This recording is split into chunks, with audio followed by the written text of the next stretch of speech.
Så sidder vi her med Karl. Den største læderbøsse inden for Silkeborg Klub. Ej, hold op, altså. Ja, Karl. Hvordan er du blevet en rocker? Og hvordan kunne du blive respekteret, fordi du er bøsse?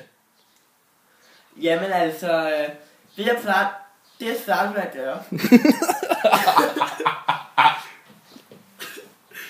Det var jo, at jeg var inde på den her homosup her. Og så...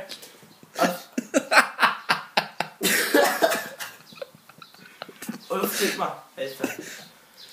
Og så mødte jeg så hoppe andet der. Og så sad der og snakkede lidt over over Kaj.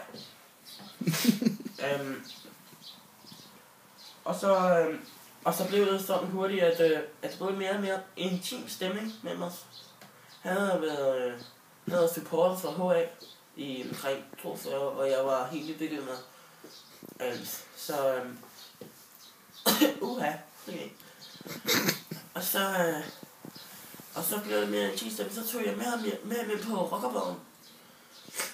Og så boldte jeg og skyld på den. Jeg kan huske, sådan var i går. Jeg tog den her store dildo, der hang inde i andet skab, og så prøvede jeg helt op i møblen. Undskyld mig, jeg har jo noget problem med det. Nej, det har jeg ikke. Jeg synes bare, du kommer med nogle rimelige sindssyge ting, som vi ikke får fået hørt i nyhederne i årevis. Ja, det må virkelig også undskyld. Men bare fordi, at jeg synes bare, at jeg trænger til at komme ud med den homoseksualitet, jeg nu har, og den seksualitet. Og jeg synes ligesom, at folk skal vide, at selvom jeg er bøsset, så er jeg faktisk sådan en rigtig hård banan. Ikke kun mellem benene, men jeg har sgu også i næverne en gang imellem. Jeg har mest den, der står på piger, fordi at det er mest mig, der tillader mig det. Så ja, har du også nogle spørgsmål? Ja, så har jeg et spørgsmål. Hvor lang tid siden, altså, kunne dine forældre acceptere, at du var homo?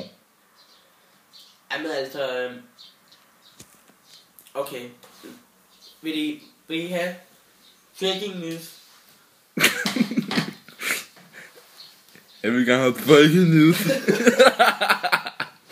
Ja, hvad er de, Karl?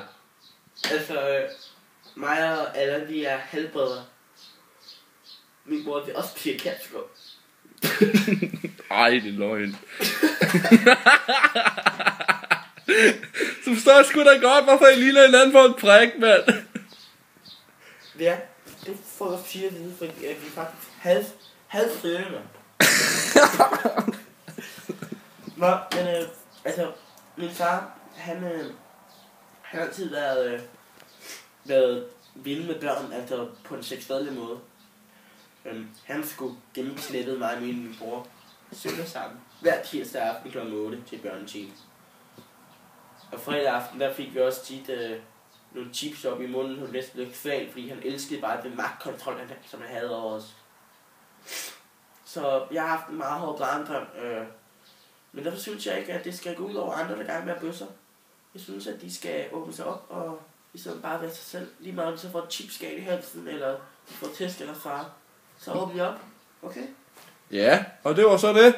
Karl Jovonne Hansen, som han hedder rigtigt, som han ikke gad at oplyse, fordi det var pinligt. Men ja, godt interview med Karl Johanne Hansen. Tak. Skål.